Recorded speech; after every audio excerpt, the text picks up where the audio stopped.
Welcome to the Real Turf Techs podcast for the technician that wants to get real.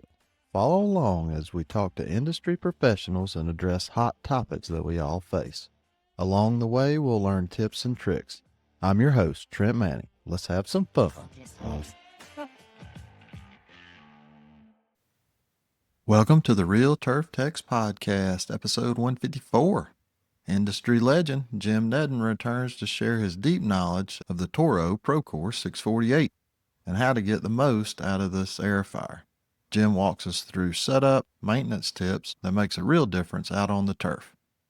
We also touch on cutting units, exploring more of Jim's time-tested insight into precision and performance. It's another can't-miss episode packed with practical knowledge from one of the most respected minds in the turf industry. Let's get real with Jim Nedin. Welcome, Jim, to the Real Turf Techs podcast. Thanks for being on again. Well, thank you very much. Happy to be here with you again, Trent. No, it's exciting, and you are one of the most knowledgeable people in the industry. I don't know how you are able to retain all the knowledge from all the years, because you've been doing this a long time. But I'm very thankful that you agreed to come back on. And last time we talked about cutting units for almost 2 hours. And I'm not going to say that we won't dive into that again, but this time I was kind of thinking we would talk about 648 air fryers and the sprayers. Okay. So, no, that's good. Yeah. We're probably about halfway through on the reels. Okay. Yeah. But just kidding. Well, I mean, I did review our podcast together. You did a really great job of interviewing me. I appreciate that. Oh, well, thank you. There are a few more little tidbits, but nonetheless, I'm ready to move on as well as if you are, we can. Well, while we're on that, if there's a couple things that, you want to talk about, let's do it. Not necessarily. I just think as far as, looking at the elements or the reality that turf is a living organism. And if we can treat it well, it doesn't like to be cut. It wants to grow to seed. And we do cause stress every time we mow. So if in fact we can, especially with reels and finer turf, such as bent grass and any of the fine turf species, that if we can cut it to its liking, which doesn't like it anyway, but if we can cut it to where the point of that hydrogen peroxide that I believe I spoke about hydrogen peroxide, can really do its job and seal and heal that plant so that it can live another day, so to speak. And the reduction of chemicals then is pretty dramatic. From the University of Nebraska, did a study on that a number of years ago. And for airborne pathogen disease that gets into the plant, their study had shown that you can reduce chemical application up to 60%. Wow, by simply crazy. cutting the grass to its likeness, meaning what it would prefer is a very sharp, clean cut, so that it can seal and heal as quickly as possible. So a lot more, that I've researched over the years, a lot more studies that I've been involved with and have certainly read about, and professors that are just phenomenal over the years that are here with us today, and some have passed. But, so real technology has been something that I've been involved with for, decades. And it's always just been a passion for me, as aerators and sprayers, for sure. I think I mentioned to you the last time in the last episode that I started out with sprayers as far as doing work for the GCSAA back in the early 80s, and worked with Alan Hayes, who was an employee of the GCSAA at that time. And we created the first, guide for recertifying spray technicians. Okay. Yeah. So then he brought me into the fold, so to speak. So that's how I got involved in that. And I'm just referencing that, but I did speak to that, I think, pretty in depth during our last podcast. So Were you working for the Toro company at that time? no. No, I was working for E.H. Griffith in the Okay. Pittsburgh area at that time. Mm-hmm. And, there was a superintendent at Rolling Rock Club in Ligonier, PA, and his name was John Yakubishin. And John passed away from cancer a number of years ago. But John was on the board at the GCSA, and I didn't know that. But I was in Western Pennsylvania doing a lot of training, sprayer training. And sprayers Mm-hmm. were kind of crude back then. We didn't have all the sophistication we have today with sprayers. But the end result is they still do the same thing that they did back then if they were calibrated correctly. So, I started out with a few people as far as visiting a few people, and it kind of grew from there and then started to turn into seminars. And back then, I didn't have PowerPoint or anything like that. I had a big old chalkboard. We'd draw things and, more hands on than anything. But it kind of grew to getting involved then with the Department of Agriculture in the Western Pennsylvania area. And then it went into West Virginia, and I was doing some training in West Virginia for their association, in their annual and semi-annual meetings, you know, making sure that the spray technicians knew the guidelines and the chemicals and different things like Mm-hmm. that. So it just kind of grew from word of mouth. And then one day, John Yakubishin calls me and says, "Hey, you may be getting a call from someone at the GCSAA because at our last meeting, I mentioned your name and that you would be really good to have on board with the GCSA as far as helping with sprayer certification or sprayer, you know, training." That's when Alan Hayes then did get in touch with me, and he had started a guide on different calibrations for backpack sprayers, for rotary spreaders, for, you name it, Mm-hmm. anything that applied pesticides. And so we worked and finished that. And then I pretty much had the eastern part of the U.S. and he had the western part of the U.S. from Florida all the way up to, Maine. Oh wow. Okay. So it was pretty great. It was pretty Mm-hmm. great. But, you know, that E.H. Griffith was so good to me. I was there for 22 years. They allowed me the extra time. They knew it was good for the industry, but they allowed me the extra time. I took all of my vacation time. I was just really getting passionate about it. And that's Mm-hmm. how I became, affiliated or associated with the GCSAA way, way back when, Okay. Yeah. in, I guess, 1982, somewhere in there. So, Oh wow. All right. Yeah, that is crazy. No, that's a good story too. yeah. And yeah, what do you think about? I've been thinking about this a lot because I would really like to do some research on cutting units and behind center distance and some of those things, Okay. on greens. And what, I don't know how you would do that though, because we got to get a university or somebody involved probably. Right. So I used to do a lot of work with Penn State University at Valentine Research Center back in the day, and we had a lot of fun with chemicals that we would use to see the efficacy, how the plant would take up the chemicals and so on. And we used black light and different things like that to do photographing these kind of things and video, slow, high speed video. And so just looking at those kind of things. But we also did a lot with cutting, mowing grass. Dr. Dewich, who has passed, when I was younger, I was introduced to him and I did some sessions for his students. And I would, back when the turf club, whenever I lived in closer to that area, I guess you could say, I would go up a couple times a year and present to the turf club.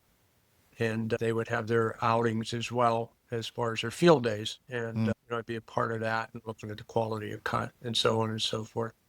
But as you mentioned about behind center distance and, different looking, different adjustments and so on and so forth, that is critical. And it does have some relationship to the types of grass, right? If we were to look mm-hmm. at warm season grasses, for instance, we wouldn't be so aggressive with warm season grasses. And if you've ever seen any of the presentations by Toro or by me independently or through Toro, we discovered early on, whenever we were working with Disney, and I don't know if Toro still is working with Disney, but I spent a lot of time down at Disney Because at that time they had 5 golf courses, Hmm. and they had the wide world of sports. And the wide world of sports, all Bermuda, 419 on their fields. And they just had common Bermuda in the rough areas, which was just nasty stuff. Yeah. It's not very refined. But nonetheless, and I think I mentioned to you, I was called a damn Yankee for a few years because I'm a northern Right. grass guy, and I go down there and I see all this weed, right? It looks like Uh-huh. Christmas trees growing in the grass. But so, as I say, that's what I was referred to for a few years until I really got the handle on warm season. Mm. But with warm season grasses, we discovered with the whole Oro research team down at the Wide World of Sports that you cannot, adjust a mower in warm season grasses to the likeness of cool season grasses. It'll be disastrous for the most part because it doesn't tolerate a whole lot of lift. It's pretty much 0 to about 4 degrees behind the center line. Where warm season grasses, you can get pretty dramatic with it, but usually there's somewhere around 6 degrees, anywhere from 0 to 6 degrees, depending on what you're trying to accomplish. You can go up to 8, probably is the absolute maximum before it really starts to do some nasty things into the turf. And what I mean by that is the cutting unit, the reel itself, goes so deep into the profile because the bed knife is 8 degrees behind the bottom of the reel. So if you want to, just a quick way to look at this in math, in a 5-inch diameter reel, for instance, a 1/4 inch equals 6 degrees. So if you were at dead 0 with the bed knife, that it was exactly at the bottom of the reel, and if you moved it back a 1/4 of an inch, that would be 6 degrees. Okay. So, and then you can multiply or divide or however you want, 3 degrees would be 1/8 of an inch, that kind of thing. Yeah. So if we look at 6 degrees, where we're back slightly further, right? So we're, back roughly 3/8 of an inch. And so what happens is the reel itself, before it gets to the cut point, is so penetrating so deeply into the uncut grass, and it's lifting at a fairly significant angle. So there's 2 things that happen. One, the reel dipping into that uncut grass starts to damage the profile, right? It's abrasive to the profile. But as it's cutting the grass, it's lifting on each of those grass blades as it's cutting. It's pulling those grass blades up. The opposite side of that is that it pulls the cutting unit down, and that's where we get scalping and gouging and so on and so forth. It's unruliness, right? So we tried to get some lift to cut cleanly because we do want to lift up on that plant or lift up on that tissue a little bit, but we don't want to cut it on such a bias that it really opens that wound up, that it's not a square cut, so to speak. So if we cut on a bias, now we have this huge wounded area. And again, even if the reel is sharp, you have this huge wounded area, then the chemical can't work in the plant to heal and seal that plant, right? The hydrogen peroxide. Yeah, no, definitely. So we want to try to keep things as straight and as square as possible whenever we're cutting. And so the steeper the angle, the more difficult it becomes for aftercut appearance and also for the health of the plant. Also the gouging and so on and so forth. It causes the cutting to become very unruly in the turf profile. And that has nothing to say about how much thatch or what that cutting unit's setting on, right? So you take a 7-inch diameter reel, it typically weighs around 140 to 150 pounds. It's sitting on, 3 maybe 3.5-inch rollers. There's not a whole lot of that roller that's really supporting that turf profile because if you look at anything that's circular, a roller, maximum point of penetration or weight is right on a laser line at the bottom of that roller. All the other weight is becoming less and less as that roller turns its way out of the turf, right? So so it is the profile of that roller in itself. The cutting unit is sitting much deeper than it was whenever you measured it on your workbench with your height of cut. Yeah. And so that's just the reality of it.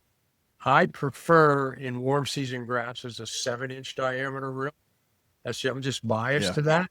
Yeah. There are a couple of reasons. One, because warm season grass tends to really tends to propagate, pretty quickly.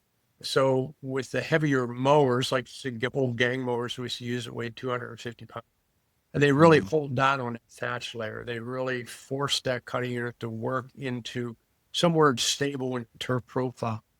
So with the lighter weight cutting units, yes, how can I say, they're less expensive on your budget whenever you purchase them and so forth, but now you've got more to deal with that thatch layer allowed to grow rather than to hold thatch layer down. So the 7-inch diameter reel weighs more, but it also has a benefit of being 7 inches in diameter, higher torque, but it reaches out further. So it reaches out further into the uncut grass to start to play and harvest that grass. And what I mean by harvest is a process. It's from the point where the reel blade actually touches that uncut grass to the point where it's actually cut. That's what I refer to as harvesting. So it's laying in the turf, standing that turf up as the best that it can, and then it's finally cutting it. So with a 5-inch diameter reel, you're kind of compromised because the radius is sharper, right? It's less of a radius. So it reaches out less. So having said that, whenever you're working in really dense profile, you want as much of that, you want that reel to work as hard as it can in front of the cut to help stand up that grass and pull it into play and then finally cut it. So there's a lot that goes on there. And plus, again, the extra weight of that cutting unit. But going to where the cutting edge is, and I refer to the cutting edge rather than refer to, what the angle of the bottom of the bend knife is. In many cases, that those two don't add up. Now, in Toro's case with the DP cutting units, designed by Jerry Goldman, as you had him on, I think last September. And good as memory, he mentioned, too. What's that? That's a good memory. Yeah, he was on last September. Well, he's one of my favorite people. But Jerry was one heck of a research engineer. And he, as he mentioned to you, I think it was between a brand new reel and one that is down to its limit, which is a 5-inch reel down to 4.5. That cutting edge basically will maybe move back 5, maybe 10,000, because the way it was designed, that bed bar, if you will, if you can imagine, as the reel wears, that bed bar or bed knife itself actually moves a little bit forward because of the extended upper adjustments where the fork is, up where the double D nut goes through that black bolt, tighten it up with the spring and the nut. Having said that, so whenever the reel wears, the bed knife moves slightly forward. However, you need to lower it down again to get back to the height that you once were. So as you do that, now you chase that bed knife cutting edge back to exactly where it was. So you're constantly chasing it back and forth until pretty much down to the limit. Then after that, I mean, everything has its limit, right? So to speak, as far as things really go crazy then.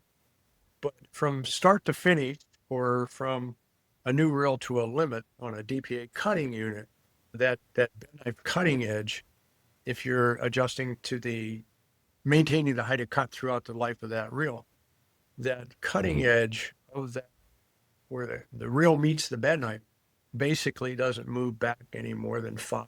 I think it's 5 in the engineering. It's 5, I would say maybe 10 at very most, which is nothing. And here's why. Here's why it's nothing. People get all bent out of shape about looking at a bed knife and saying, okay, is it absolutely true to the pivot point of that bed bar, right? SIP does a really good job of focusing in on that. And whenever I was younger, I used SIP product. However, if you look at that, and back in the day, I always say that because I'm an old guy, but back in the day, it was pretty much center punching and drilling. And, there were some things we used automated wise, but to have the bed knife holes in a bed bar always in the exact spot where they needed to be and then forging the bed knives and having those holes in the exact spot that they needed to be. Now you're chasing all that out to a cutting edge, right? And now Mm-hmm. you grind an edge on a bed knife. So you have this multiplying effect of error. Right, right, right. But in today's world, basically we look at a bed knife whenever it's installed on a cutting unit or on a bed bar, and the bed knife cutting edge, or the cutting edge of the bed knife is centered to the center hole of the bed knife itself, and then bed bar holes should be designed true to the axis point, whether they're Mm-hmm. forward or back, but they're true to the axis point. So whenever you mount that all together, basically should be within 10 thousandths. So you could be out up to 10,000. All right. Yeah, yeah. All right. 1 degree is 43 thousandths Yes. in a 5-inch diameter roll. 1 degree is 43 thousandths.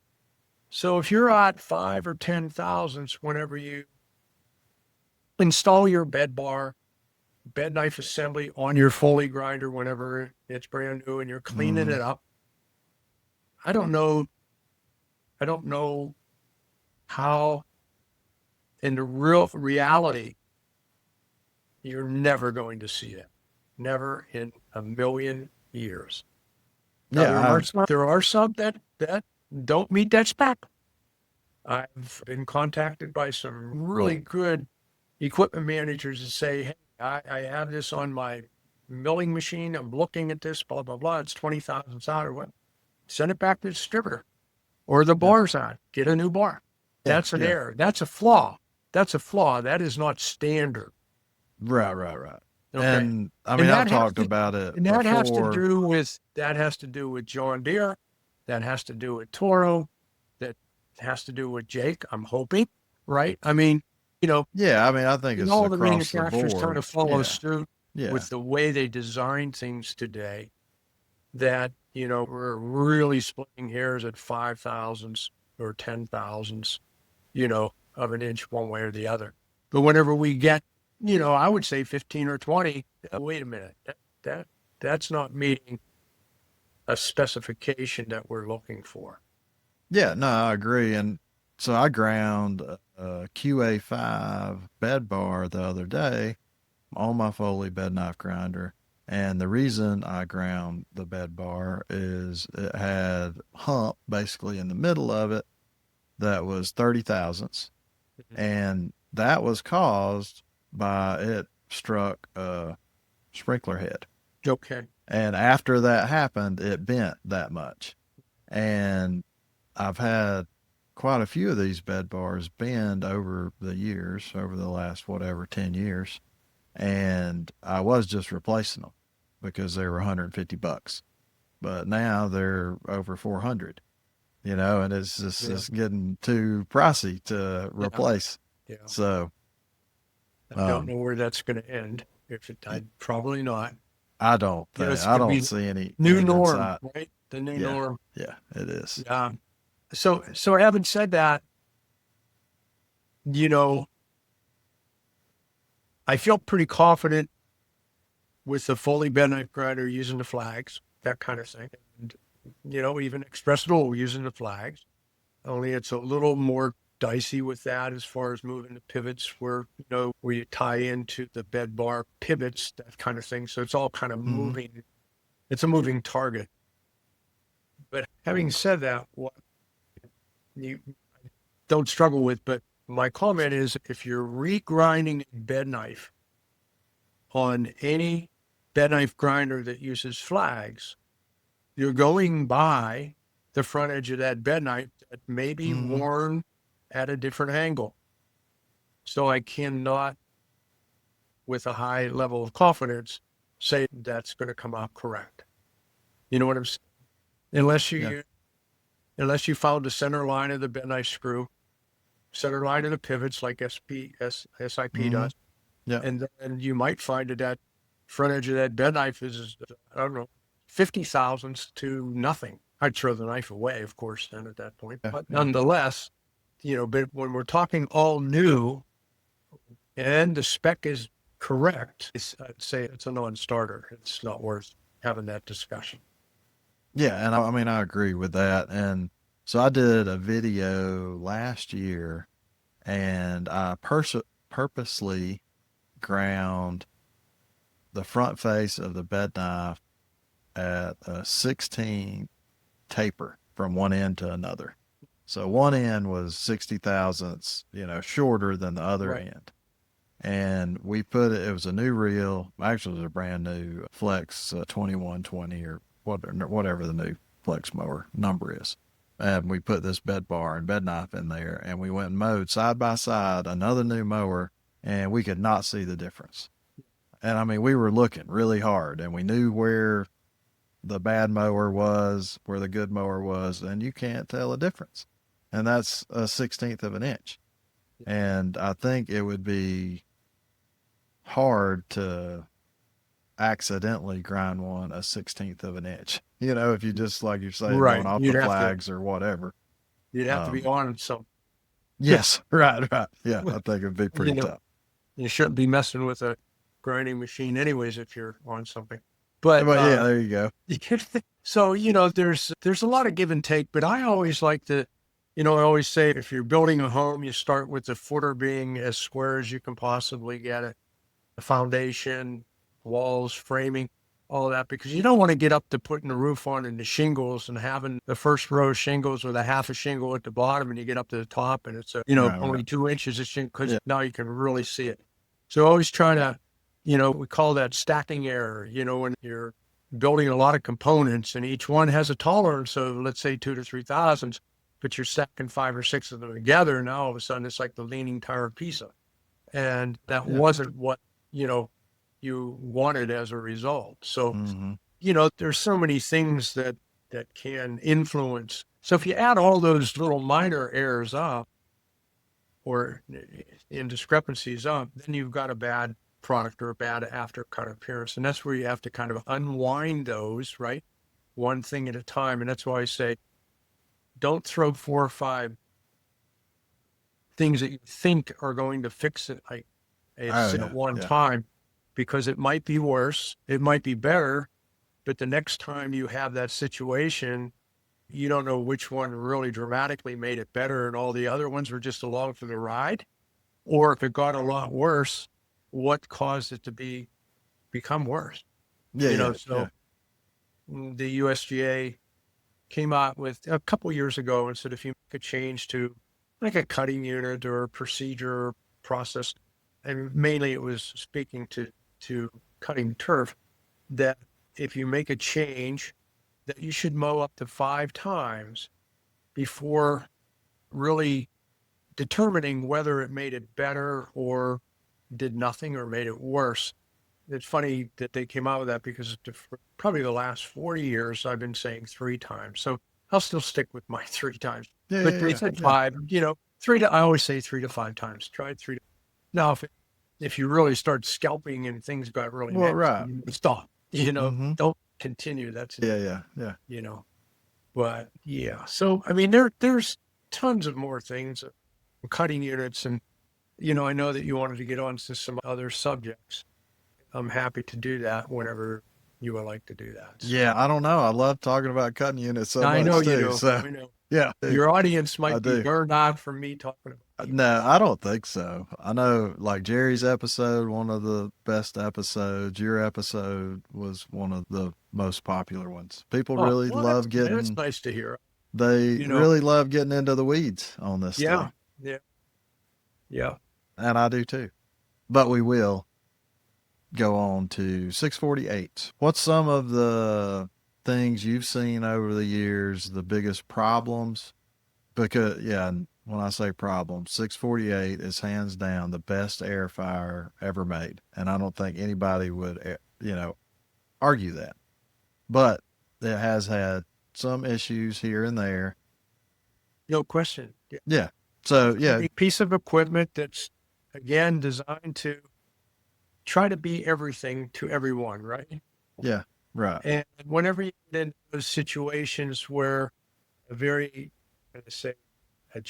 machine is was designed to airify wide spaces, closer spaces, different depths, all these things. To be able to do it flawlessly is pretty difficult, no Mm-hmm. question. Yeah, yeah. Because the angle of the head, like people would always, when we first came out with it in 2004, and that was a project from probably about 2000, so it was around 4 years in the making. I really started to get more aggressive with it in the last 2 years, like 2002 to 2004, started to get it out there, prototyping, kind of thing. But in 2004, it was released. And so it was definitely, a game changer because number one, it was twice as wide as the conventional 24-inch aerator, Oh, okay. Yep. right? The G24, the Mm-hmm. Ryan Yep, yep. GA24, 24 inches. And the wheels were inside of the path rather than the wheels being outside of the path, because in your second pass, your wheels ran over what you just aerified, Right. compressed the holes, and made a bunch of doo-doo on the Yeah, turf. yeah, yeah, yeah. So being twice as wide and the wheels inside of that path and the versatility of the unit being able to go from shallow to deep and from 1.5 inch spacing to 3 inch spacing, then to have a transport speed as well was pretty phenomenal.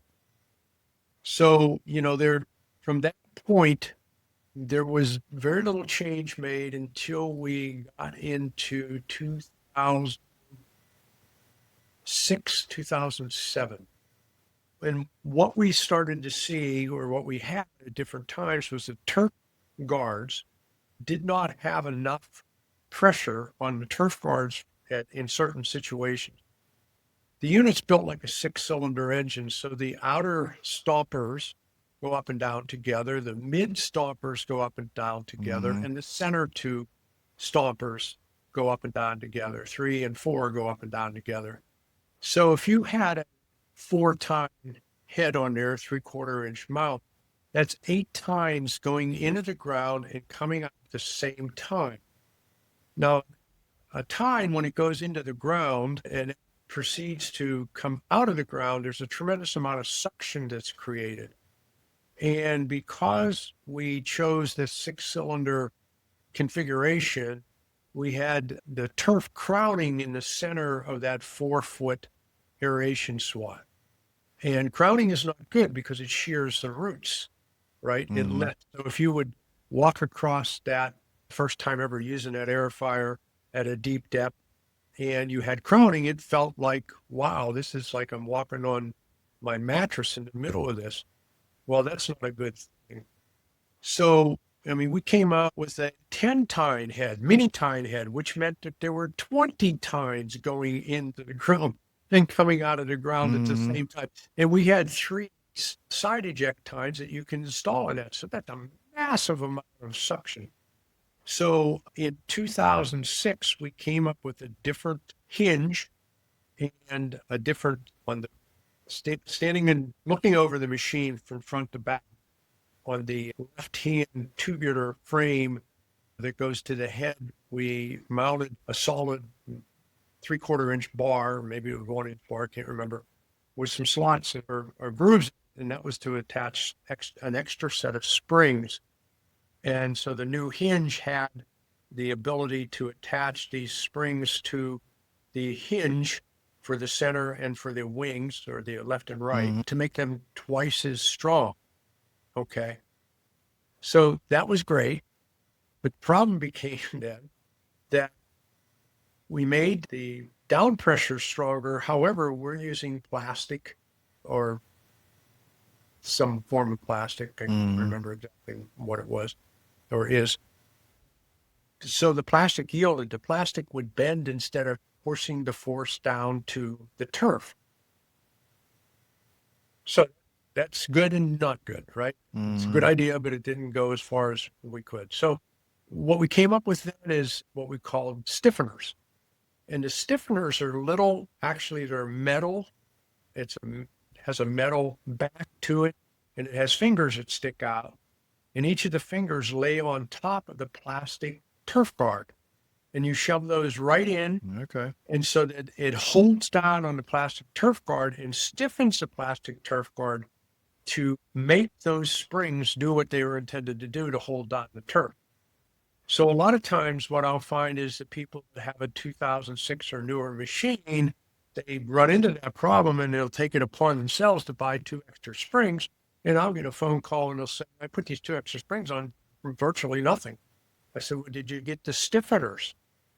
What I'm talking about. Yeah, this is So, the first I've heard of it. yeah. So And the stiffeners, if you look in your whatever Procore book that you have, probably under attachments or whatever, you'll see okay. the turf guard stiffeners. And you have to buy the correct turf guard stiffener set for the correct turf guard, whether it's a 3-hole, 4-hole, 5-hole, whatever it is, to match those. So if you're going with double springs, then you want the turf guard stiffeners to add to that additional set of springs that you're going to apply so that it does hold on to turf. So at first we said, well, don't go as deep because you're taking more material out. Take every other tine out. I mean, we were band on, we had a great air fire, was pulling a lot of cores, but we didn't have a good answer for why it was doing it. So we'll take every other time. Don't go as deep, that kind of thing. Well, the superintendent said, well, that's why I bought this machine, to go deep. Yeah. Well, you have to let the root system grow over time, blah, blah, blah. Well, how's the root system going to grow if I never go deep? So we're kind of caught in this, circular firing squad. But so that's the way you want to complete that thought, is get the turf guard stiffeners, and that's what they're called. And there's a part number for each one. So you would need 4 of each, whatever. Yeah, for whichever. And that will complete that thought. But prior to 2006, that we came out with a kit, and the kit was, you could change that hinge out, and there was a bracket that we designed to add those extra springs to the frame and so forth. But the kit was over $1,000, so it was like, whoa. So people were like, I don't think I'm going to do that. So Yeah. I don't see too many 2004, 2005 units. Every once in a while, I'll see it because they kind of live forever. But, it's been a very good unit. What we've gotten into a lot is, over the years, is what we call turf tufting. Yep. And so oddly enough, whenever there was a golf course south of where I live right now, and they have 7 of these machines. And they get machines every, 3 or 4 years on a lease or whatever. And it would never fail when they get these new machines. I would get a phone call and say, these things are tufting like crazy. All right, go down. And so they'd be on a practice area showing me. And I'd reach beside the machine, they'd have it at A. And I'd reach beside the machine and yank it into D while it's operating. All of a sudden, bingo, problem went away. Oh my God, what'd you do? I said, well, first of all, you can't use a long tine to go short distance into the turf. If you're going to go a low, minimal depth into the turf, you need to use a short tine. If you're going to go deep, you use a long tine. Okay. But you can't buy a long tine and hope you'll get 3 years life out of it. As it wears, you'll just go down another ladder. That's not the way it's going to work for you. I said, well, here's the deal. The old Rod aerator and the old Toro Greens aerator, when they drop straight down, they drop, there was very little axial motion there as far as from the axis.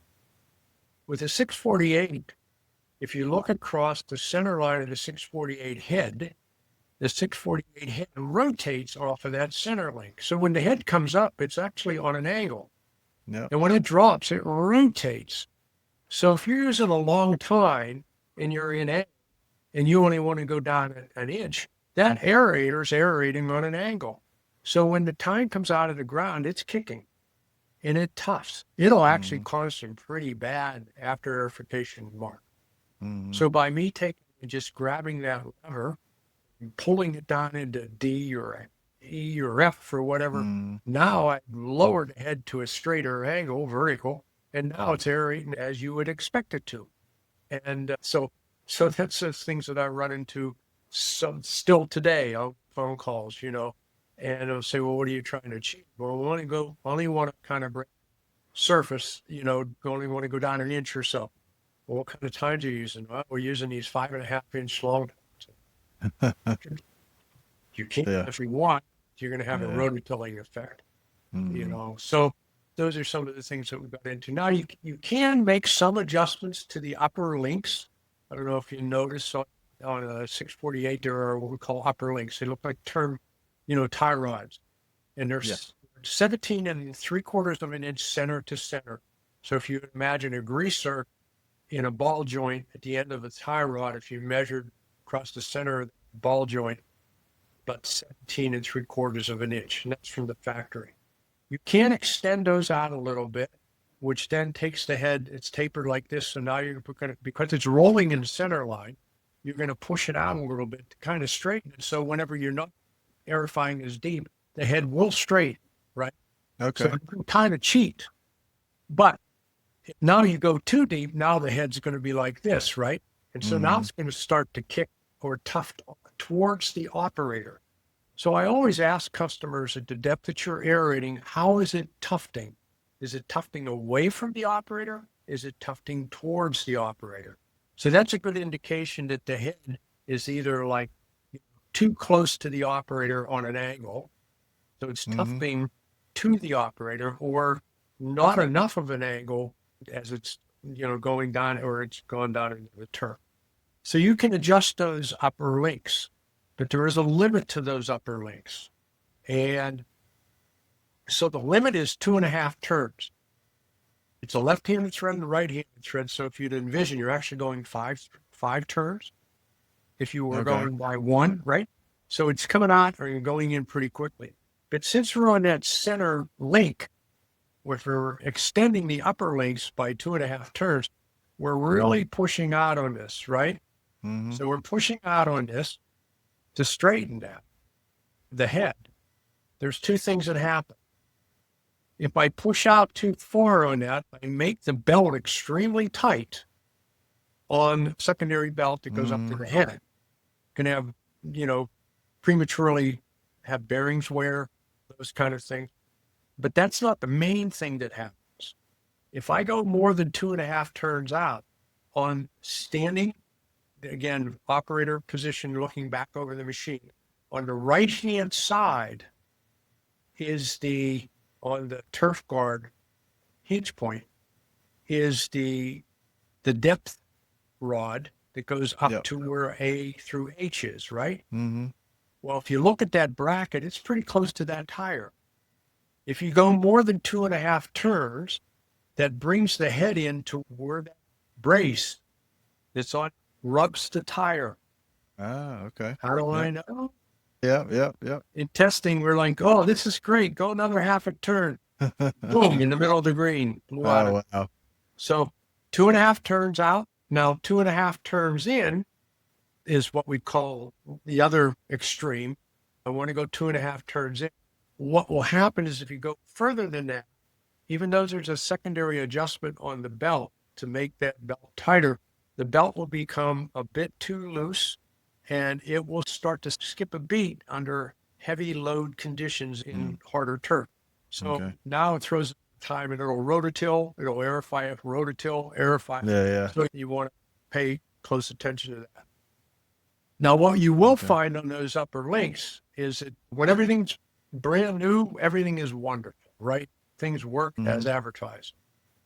So, but what you want to pay attention to is on those upper links, that ball joint that's at the end is pressed on there in a plastic. There's like a plastic liner. If you take your big crescent wrench or whatever and crack the nut loose, if for whatever reason that starts to turn that ball joint, it'll pop that ball joint off the ball. You're done. You're getting it back on. Yeah. Yeah. So that ball joint itself is 3/4 of an inch thick. So if you take a 3/4 inch wrench or even a crescent wrench to hold that ball joint while you're cracking that nut loose, that's Mm-hmm. both right hand thread and left hand thread. Now, what you might get into is you can't turn the rod now because silicon and dust, and even though there's threads, they still get in there. Is that I always take a hammer and kind of buck up against the tube and a lighter hammer and tap on the threaded area to kind of shake that loose. And typically you can get it to turn then. So Okay. you'll either turn it with a, vice grips or something to that Mm-hmm. effect to turn it. But you can only go about one turn at a time. So I just mark the tube and just don't let anybody be talking to you sideways while you're doing it. But you can't go all 2.5 turns on one side because now you're twisting the head and it won't Okay. let you do that. The rod, Yeah. those tie rods will get extremely tight, whether it's left side or right side.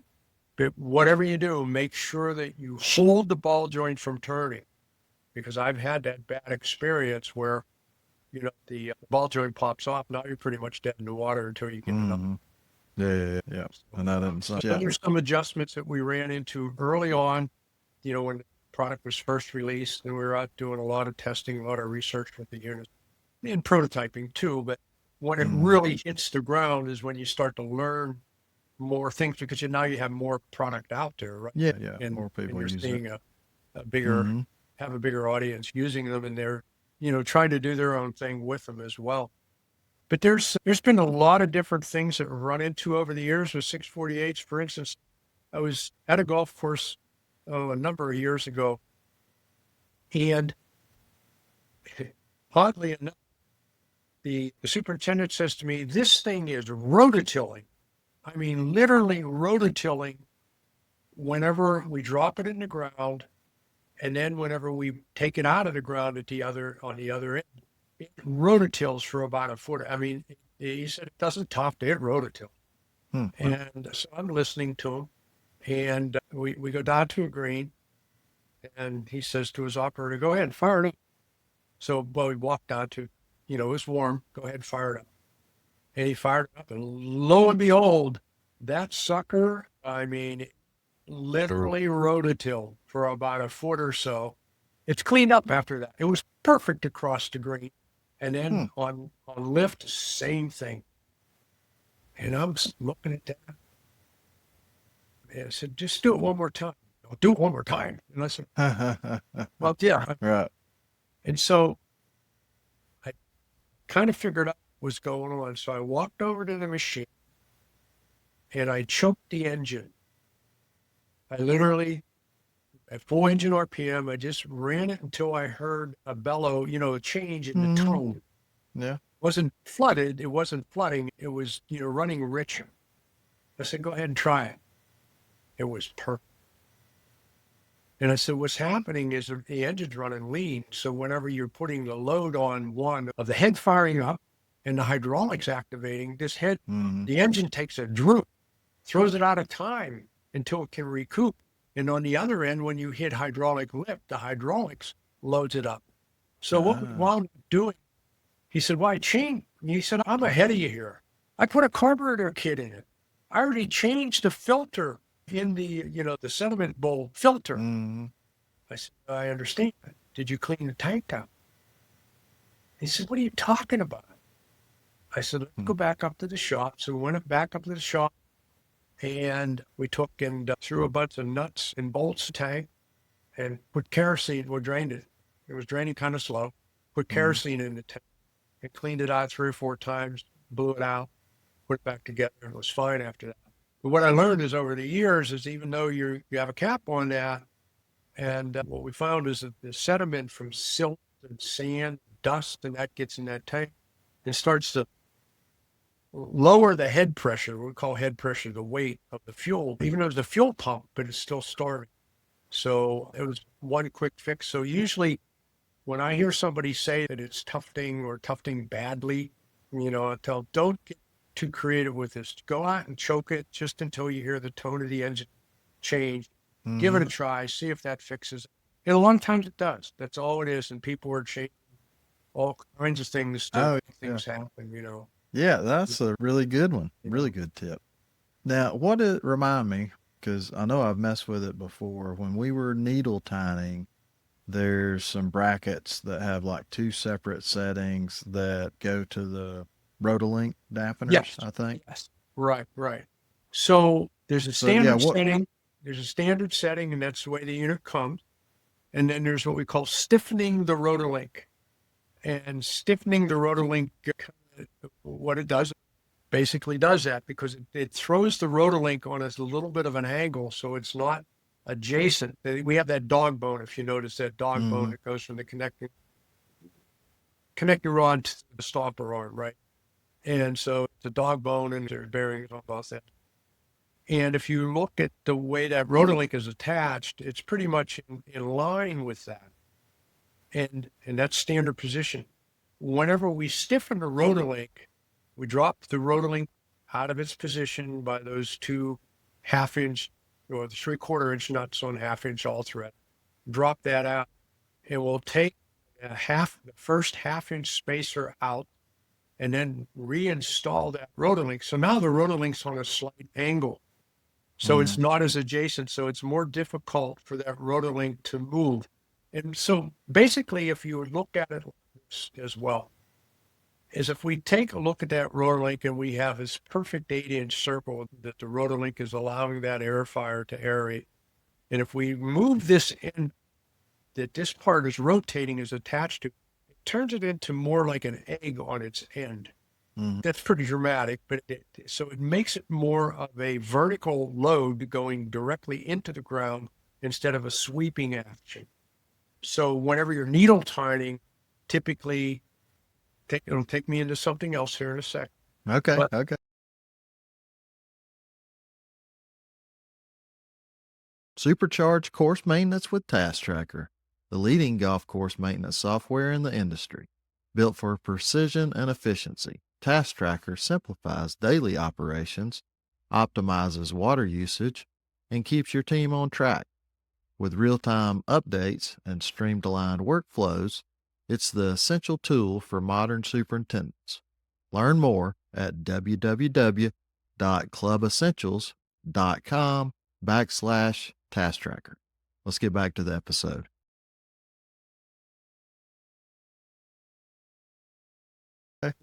so whenever you stiffen the rotor link, you're raising up the backside of that rotor link where the rotor link actually is that little shock absorber.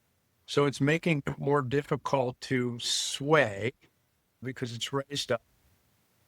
In addition to that, if you notice, anyone that has a 648, notice there's little rubber bumpers on that rotor link as well. Under the normal or standard position, those rubber bumpers are actually indexing or coming in contact with a half-inch aluminum spacer that is underneath the deck. So if you take the half-inch spacer off the rotor link where each of those studs are, and I usually put them up top instead of putting them in your toolbox, just put them up top, put the nut back on so you know that it's been stiffened. You need to take in those long slots at those half-inch cap screws, are actually 5/16, but half-inch head cap screws, and shove those aluminum blocks that are underneath there, those spacers, far forward to the operator. And the reason for that is I just raised the rotor link by a half-inch. Those rubber little dampers that come in contact with that spacer block underneath there will now jam. So if you want to use a 648 as a rototiller, leave those spacers back to where they are at for the standard position, because the rototiller cannot rotate. Those rubber are hitting, so you want to slide those forward because you just raise this up. Now those rubber dampers will be able to hit the bottom of the deck. So you got to remember that. So I run into it often, and it shows you, well, tells you in the book, but there's a whole lot of information that's given you at one time, right? So, but if you go to this stiffening the rotor link, you need to slide those half-inch spacers ahead. If you notice where those bolts are, 16 bolts with the half-inch flange heads on, there's a slot. The slot in the standard position, the bolt goes all the way to the back, and whenever it's stiffened position, the bolts go all the way to the front. Okay. And what I like to do is do half the machine. I'll do half the machine stiffen, leave the other half, standard, and go airy and see what happens. And if it says, wow, this turned out a lot better, then I know to change them all. But oddly enough, what I found in, well, what is it, 2000, 2002, 2000, so this is 2025, 20 some years later, oddly enough, what I find is most people, when they stiffen the rotor link, they just leave it down. Oh, okay. Well, here's why. Take me on to what bubbled up in my brain when we were Okay. talking about stiffening the rotor link. When we look at an air, a tine going in the ground, right? What is holding that tine from moving to give you a perfect hold is the earth. So if I have a very small diameter, like a needle tine, right? And the machine's moving forward, the tine went in the ground, the machine's moving forward, which is the reason the rotor link's there, to allow the machine to move forward while that tine is still in the ground and kind of working its way through. So a bigger tine, a half-inch tine, 3/4 inch tine, you typically won't see an issue with that because the tine is large enough in its diameter to hold itself in the turf without any movement. But whenever you get down to like a solid 200 thousandths tine, which is one of my favorite tines, they're 5.5, 6 inches, and they're solid 200 thousandths in diameter for a needle tine, 8 millimeter, which is about 200 thousand. So, they're about 5 millimeter. They're a little small. I don't know that they do a tremendous amount of good other than giving a little bit of oxygen for a small amount of time before everything closes back up. But nonetheless, it's, everybody has their own choice. But so that's the reason you want to stiffen the rotor link with needle tine or a small tine, because you want to shorten, because of that drag in between the tine going in and coming out. You want more of a vertical. If you're in hard conditions, like my backyard here is probably pretty much shale and granite, it go down about 2 inches, right? Yeah. So I borrowed an 648 when we first moved here 13 years ago. And I put solid tines on it, 5/8 solid tines. And before I even took it out of the garage, I stiffened the rotor. And that thing did some dancing, I want to tell you. Yes. I bet Some real dancing in my backyard on the hillside. Now, I did discover that 648s are actually terrible on a hillside going along the hillside. They will bounce and want to, go vertical, horizontal or vertical. I have my grade in the Frontier. I had a Ventrac here 2 years ago using the aerator, and it's over 30 degrees. I was scared to death that thing was going to flip over on top of me. And that, bless you, that 648 climbed right up that over 30-degree slope. Oh, wow. Yeah. That's I'd put a little awesome. pressure on the front tire, of course, Yeah, but yeah. it climbed right up there. I was shocked because I never was one on that steep of a slope before. Yeah, that's And impressive. since I was borrowing it from a distributor, I didn't want to have to need to buy one because right. But at any rate, so that was kind of surprising. There's a whole lot of things with the 648 that it's the simplest machine in the world for an operator to operate, but there's a lot of things going on. There's basically 3 electrical modes that we talk about, and there's a lot of symmetry as well. So there are 6 relays. They're all identically the same. There are 6 magnetic switches, sensor switches. They're all identically the same. 2 ball switches, which are on the automatic ground following system. They're both the same.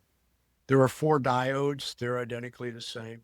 So you don't need a whole lot of parts if you're into the electronic or electrical side of the world, But we use the diodes in certain ways. We use them, we call latching.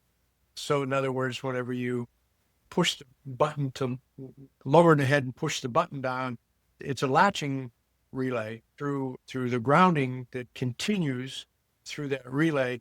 And what that does is kind of like it's kind of like on your car where you have your where you're going on a distance and you just go ahead and put it in, auto speed or whatever. And so until you touch the brake on the car, right, and then Yeah. it stops. It was the same thing with the 648. Until you let go of that lift bell or tell it to come up, it's going to continue to aerate. So we use the relays in a lot of different ways with that unit. And the hydraulic system is pretty unique as well. So with the 648, if you ever looked on the manifold, there are 3 solenoids. And if you look at the wiring diagram, all of them are marked. It'll have SVR for solenoid raise. It'll have SVL for solenoid lower. It'll have SVQ, and that stands for quick. So the way the 648 operates is whenever you're lowering the head, it uses 2 passes of oil to allow a 650-pound head to push the oil out of the cylinder so it drops pretty quick. When you go to raise, it activates SVR and SVQ to give you 2 passes of oil to raise the head quick. However, when it's in ground following, and it's following the left and right turf guard, it shuts off SVQ. So that now we only have half the oil flow when the head goes into a low spot and it says to lower the head or to raise the head. It's going to do it nice and gracefully now because we cut half of the oil flow on. So in ground following, SVQ is not used, which takes me to another part of it. If you experience at the beginning or at the end of a pass, or maybe both, tufting, pretty good tufting, and you try it with the engine thing as far as choking the engine a little bit, doesn't fix it. What I always tell people to do, next thing you want to do is reach down and just pop off the SVQ connector on that solenoid, okay? Because the head may be dropping faster than it needs to, which is kind of throwing it out of time and sequenced with the speed that the machine's traveling, the rotation of the head. All those things have to work pretty well together. So what we're doing is we're slowing down the drop speed of that. And then at the opposite end, we're slowing the lift speed of that. So you need about 1.5 feet or better. You can operate that way the rest of its life. It doesn't know, doesn't care. Okay? It's just not going to drop faster or raise faster. You can operate it the rest of its life. However, what that is saying is if everything cleans up, it's telling you that the head is dropping and raising too quickly. Okay, so Toro makes an orifice that goes in on the monoblock, or what I call the solenoid block, where the hose comes out. If you take that fitting out, there are 3/8 threads in there, and they make an Allen set screw that has a 16th drill hole in it.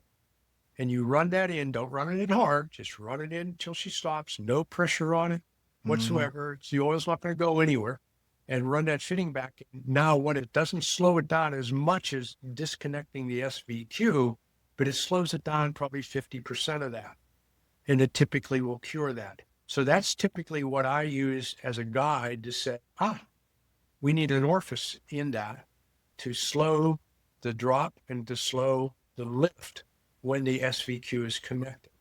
So did they not always have the orifice there? So it's an optional thing That's an option that you can add later. Okay. Yep.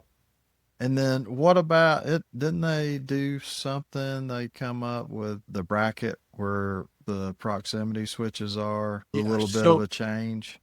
Right. At some point. Early on, we had an issue with number 3. Number 3 is the clutch activation switch. And so we came up with a bracket that went on the tubular frame and a different bracket to kind of allow that switch to activate a little quicker so that it was at full rotation by the time it got into the turf, because it was kind of marginal that the head was maybe running not at full RPM when it got into the turf. And having said that, then the thing would be under stress and it would be out of time until it cleaned itself up. So early on, we came up with a little kit, and there was a bulletin on that and so on and so forth. So that was early on. And then I would say probably in the last 4 or 5 years, they came up with number 4 switch, which is the target switch for activating the turf guard as far as automatic ground following, the depth. Mm-hmm. So what would happen is if you lowered the head down to where it was in a funky letter that wasn't clearly H or clearly A, somewhere in the middle, the head would drop and start to bounce as it was going over the jump because it's saying, Okay. I'm not quite sure where to go here. So basically came out with a different bracket and a way to adjust that switch to either in holes A, the whole position A or whole position B, if in fact you're going to use it from A through, I don't know, C, let's say, and then from D to H. I may have the lettering a little wrong. But to clearly help that switch understand the depth at which you're going to use it. And that's been very helpful because we started to get some people are really trying to fine tune this unit and so on and so forth. And so we did come up with that. That's for number 4 switch. So the way the system works is when the head's all the way up, number 1 solenoid or number 1 switch then recognizes it's all the way up and the solenoids are shut off. So there's no power to the solenoid. So the heads are up because there's a check ball in the system that holds the head up. Whenever you're going to aerify, if you've ever noticed, take a very close look, you hit the switch to lower the head and it drops ever so slightly. And whenever it drops ever so slightly, number 1 saying, I'm okay with dropping. And now it ignites number 2. Number 2 turns on the solenoid valves. So whatever you're telling it to do through the rocker switch lower, it's activating those correct solenoid valves. Now, as it drops a little bit lower, it now activates the clutch because the head's still not in the ground, but we want full rotation of the head. And then whenever it gets down to where the ground following starts to come into play, number 4 is now activated. And so that's how that all operates. So if you should fall off of the lift bail, that all reverses, right? I always have told people in my training and that the machine is not happy until the head is home. Head is home is up. It's lazy. It doesn't want to work. Head's up. It's home, right? So we're forcing it to stay down through our different, things that we apply electronically or electrically to the solenoids and so on and so forth to get the head in position to operate. But it doesn't want to stay down. It wants to come up, right? Mm-hmm. So the head weighs 650 pounds. We can make it weigh 770 real fast. And that's through, if you notice on the head, there are 2 long springs on the head.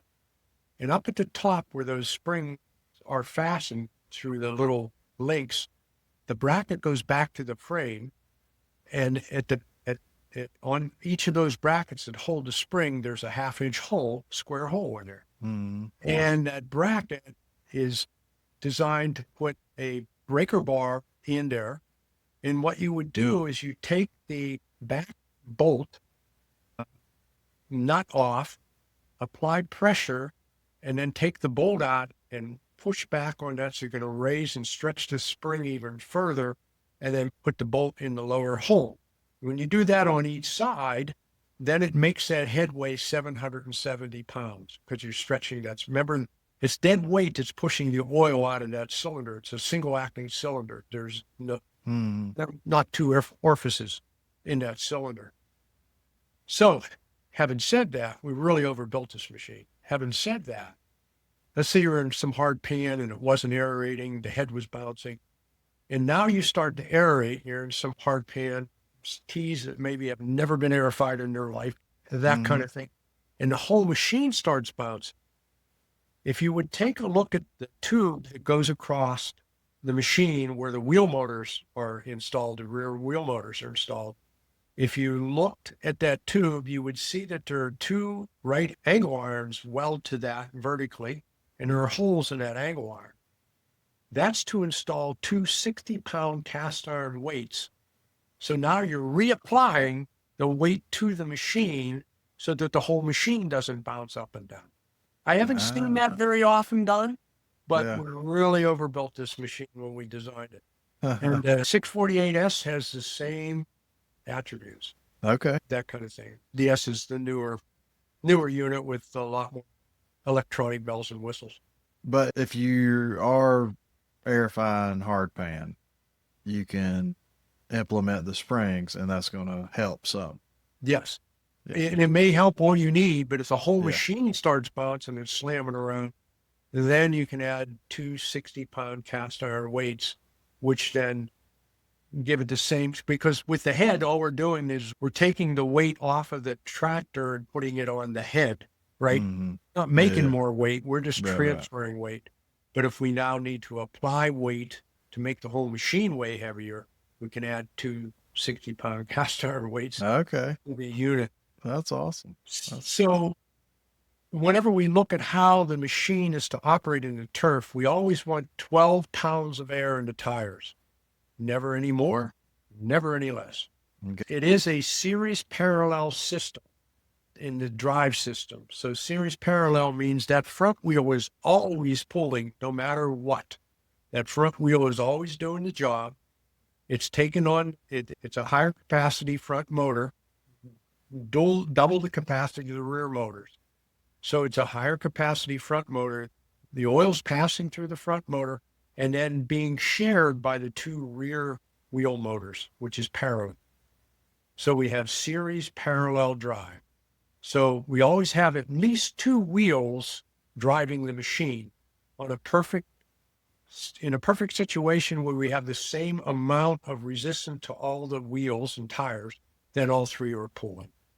But it's kind of funny, if you would take that machine and jack up one side of that machine in the rear and only had two wheels, the front wheel and the left wheel, let's say, on turf surface and the right wheel up off the turf surface, that rear right wheel that's up off the turf surface would not be spinning any faster than the left wheel because it's sharing the amount of flow.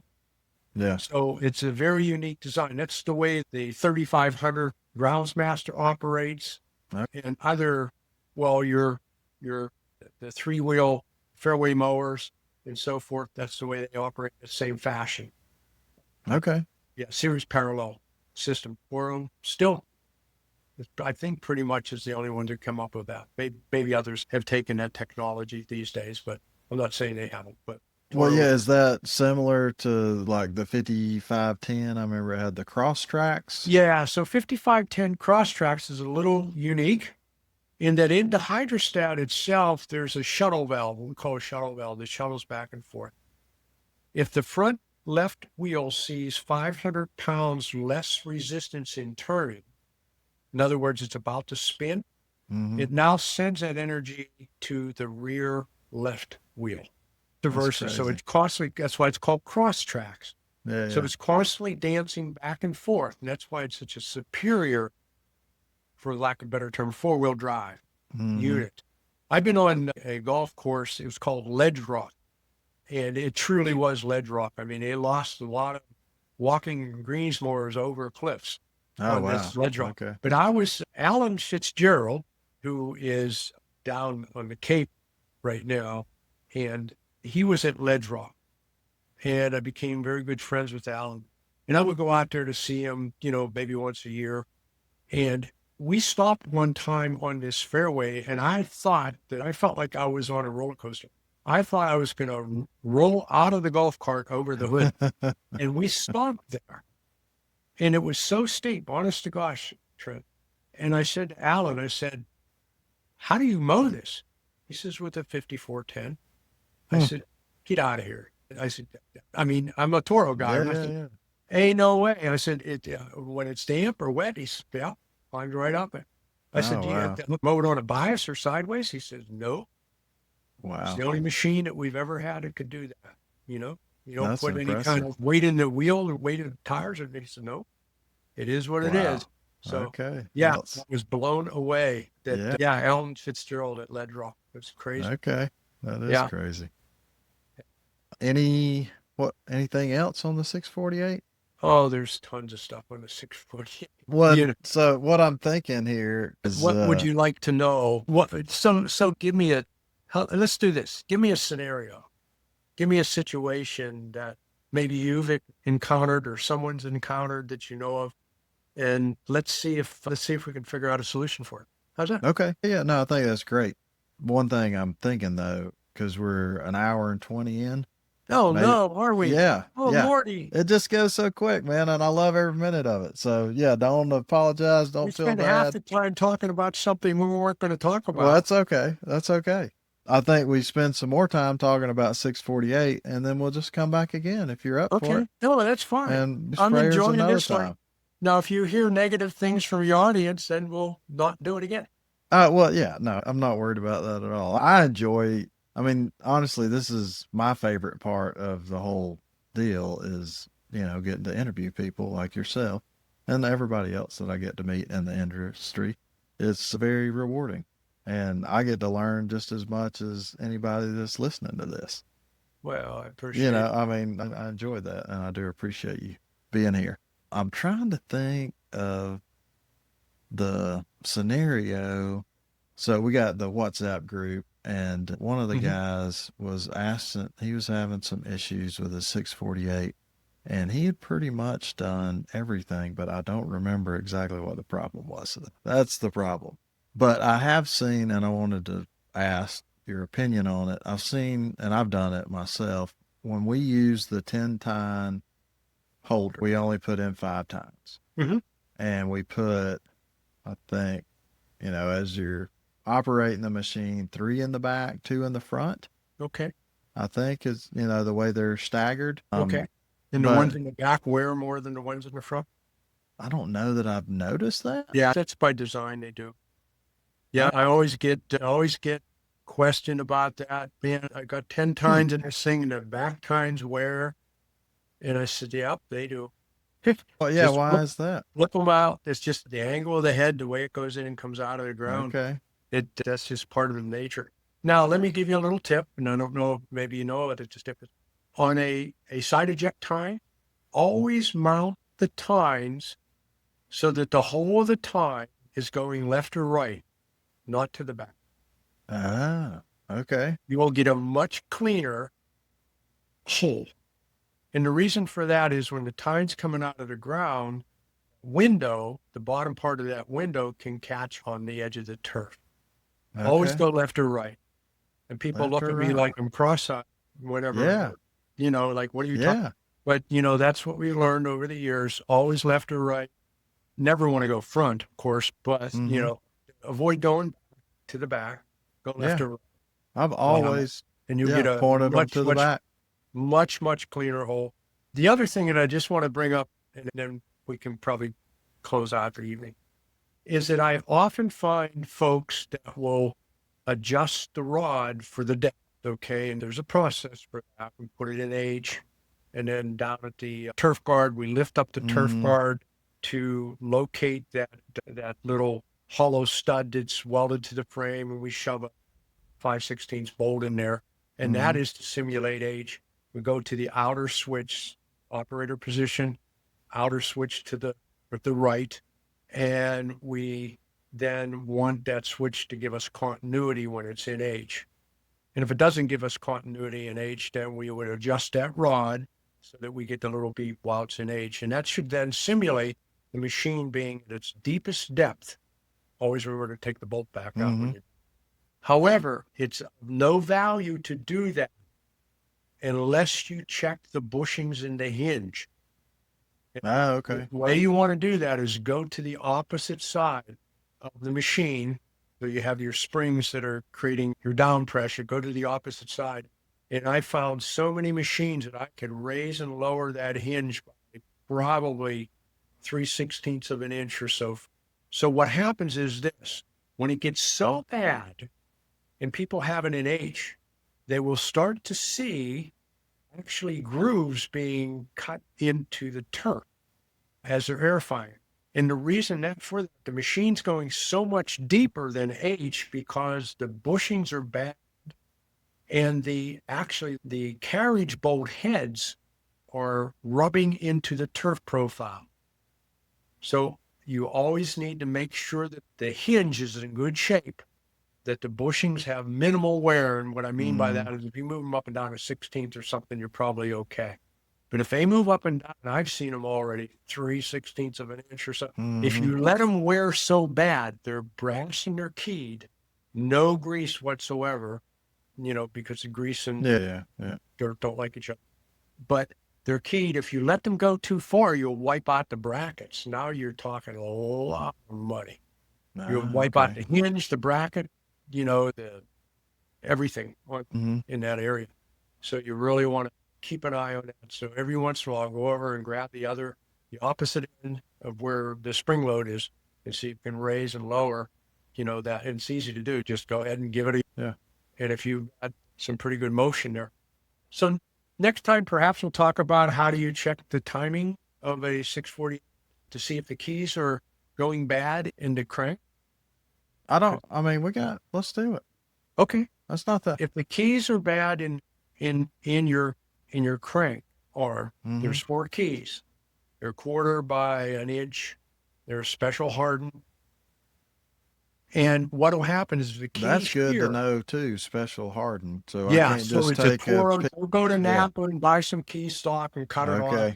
Yeah. Use the correct keys. Originally, we used too hard of a key, and it wiped out the journals in the crank arms. And then we went too soft of a key, and then we were having key shear. So it took a little bit of, time to figure this out. So now it's to the point where the key is hard, and it will shear, and hopefully you'll catch it before it does do damage. But I've seen keys shear that will literally take that upper crank, and turn it into a pretzel. I mean, you are talking catastrophic failure. Yeah. I've seen it on 1298s, 864s, 648s. So what you want to do periodically is you want to make sure that those keys aren't sheared. Now, it doesn't tell you anywhere at all in any book on how to do this. And this is something that we came up with out in the field. It never made it to the books. It's just not in the service manual. But I demonstrate this every single time I hold class. I have pictures in my PowerPoint on how to do it.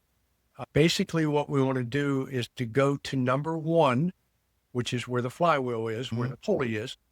And we want to rotate that to where number 1 lines up with the casting high spot on the casting.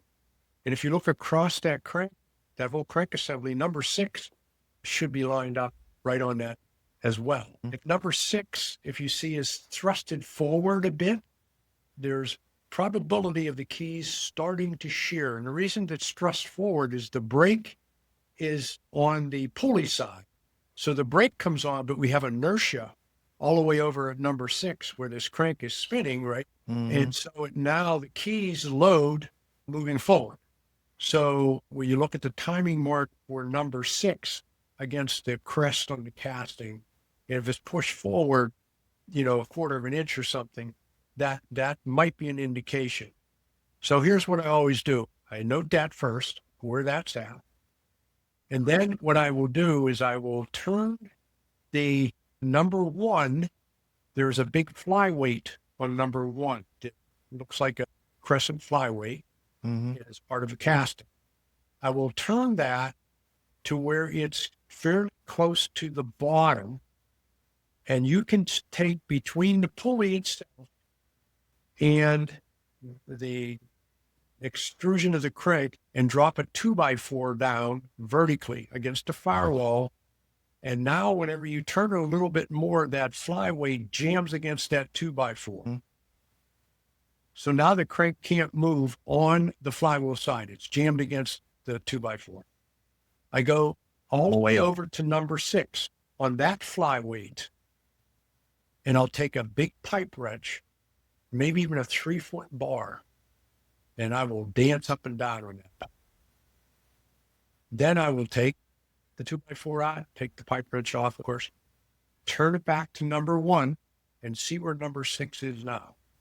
If number 6 is going 1/4 of an inch in the opposite direction, I know I've got a 1/2 inch from pin key to pinned key in the opposite direction.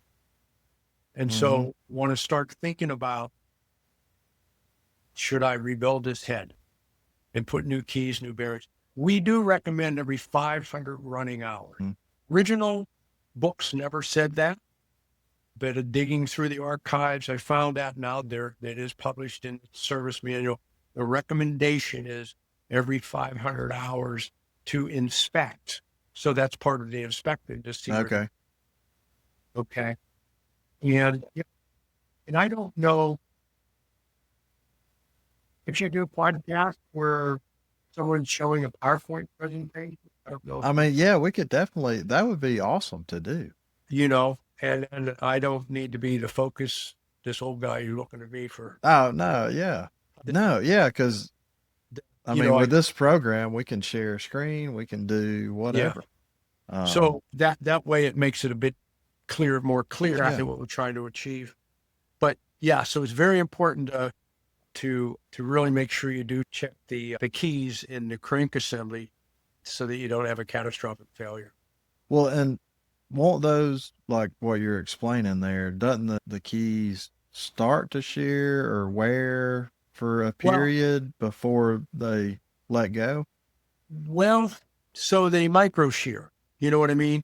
So what I mean by that is you may take it apart and say that Nedin guide is full of crap. I don't see anything here.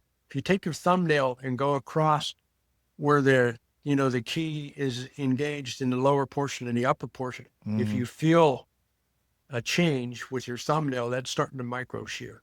Okay. So number one key at number one crank shears the most because it's driving the whole train of 6 crank arms, right? So it's taking the brunt of the load because it's driving all of the rest. So you just want to keep that in mind at typically number one. But whenever you rebuild it after 500 running hours, which is recommended, bearings and whatnot, you just get the keys as well and put new keys in and you should be good to go. Okay. Yeah. I think I got one that I need to do pretty soon. I've done one, but that was several years ago. Yeah. Since I've been into it. They're not designed to come apart easily. You have to apply some pressure because we want it very tight. You have splines, that's something different. But where your connecting rods are, so to speak, you'll notice at the top of the connecting rod, there's a little high spot. It's like an additional amount of casting. That's where the keys are underneath there. And so you have a female and a male portion that adjoin that connecting rod half and half. And that's where that key goes. So there are, as I say, there are 4 of them across the breast of that. Do you know what type of anti-seize Toro uses? Like brand or any of that stuff? I think it's just anti-seize. Anti-seize. They don't use copper, the copper anti-seize or anything like that. Yeah, well, the reason I asked, I remember when I took the 648 apart last time, I could not believe how pristine all the anti-seize looked. And this machine was 15 years old. Yeah. But I don't know that it's, I've been down used to go down to the factory quite often. I didn't notice any brand name or. Yeah, like Permatex or. I'm sure it is probably Permatex, if you will. That's pretty much a popular brand of anti-seize, right? That's what I have. But, I don't know for sure. I don't know any brand name that they use, to be quite honest with you. Yeah, I was just curious because I was impressed at how good it looked after that many years. Well, hopefully no dirt got in. So if no dirt got in, right, to contaminate. Yeah, true. Very true. All right. Well, yep. Thank you again, Jim, for being on. And if the offer is there, I would like to do the PowerPoint. Well, sure. Yeah, I think that would be awesome. I have to do, and because I've been putting these on YouTube and all that too. Okay. That would be great. Sure. I'd be happy to do that. I think it explains it a little better. Yeah. Me just kind of hold my hands up and right. Yeah. Makes it a little more true to life, as far as what I'm trying to explain. Right. Yeah. Okay. Yeah. No, that's awesome. We can figure. Thank you so much for listening to the Real Turf Techs podcast. I hope you learned something today. Don't forget to subscribe. If you have any topics you would like to discuss or you'd like to be a guest, find us on Twitter at Real Turf Techs. See you bye.